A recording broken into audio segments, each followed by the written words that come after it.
Welcome, new employee, to the TATTERMASH family.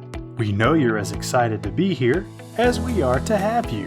TATTERMASH is America's premier second-from-the-bottom-shelf vodka-like liquor for almost 100 years. But how did one privately owned and operated company win such awards as Hobo Aficionado's Best Second from the Bottom Shelf and the CDC's Quickest Paint Thinner Award? Well, sit right back and we'll take you through a century of TATTERMASH. Founded in 1922, the MASH Industrial Chemical Company was founded in Dunkards Bottom, Virginia.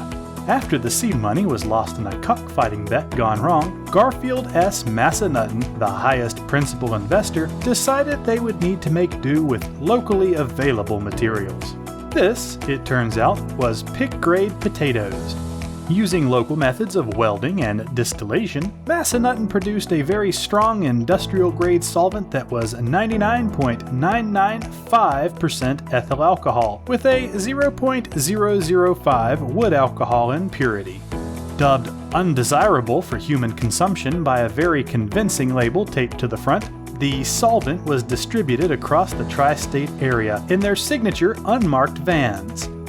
Despite their products never seeing the inside of a store, Massanutten and his investors quickly saw huge profits and decided to expand.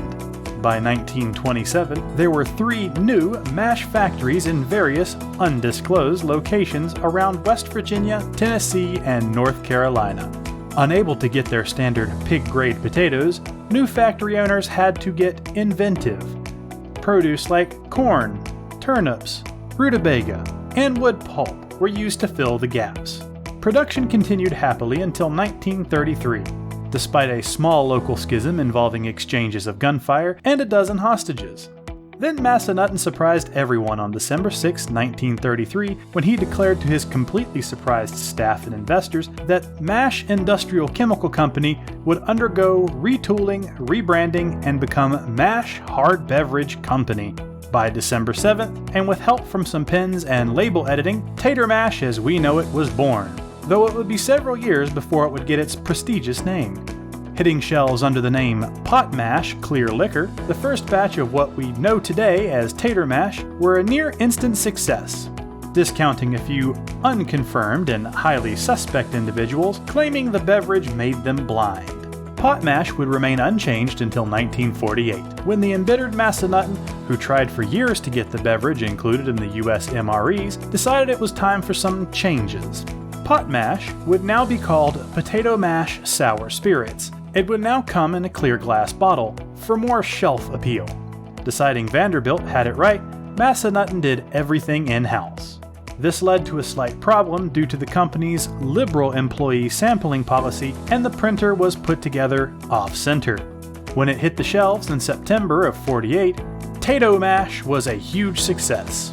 Massanutten, getting sick from a prolonged period of sobriety and ready to return to his new home in Richmond, is quoted as saying, "Who cares? Lord, I need a drink. Don't use that stuff from the factories. What, do you want to go blind?" And so, the Poe was officially dropped, and TATTERMASH Sour Spirits was officially born. The final name change came in 1986, under Massanutten's grandson, Robert.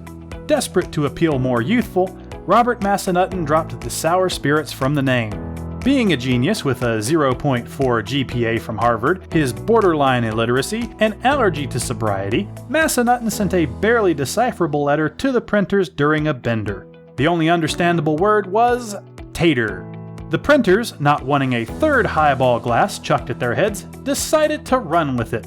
And this is when the TATTERMASH we know and love was born. The last 30 years have been exciting for our little international company.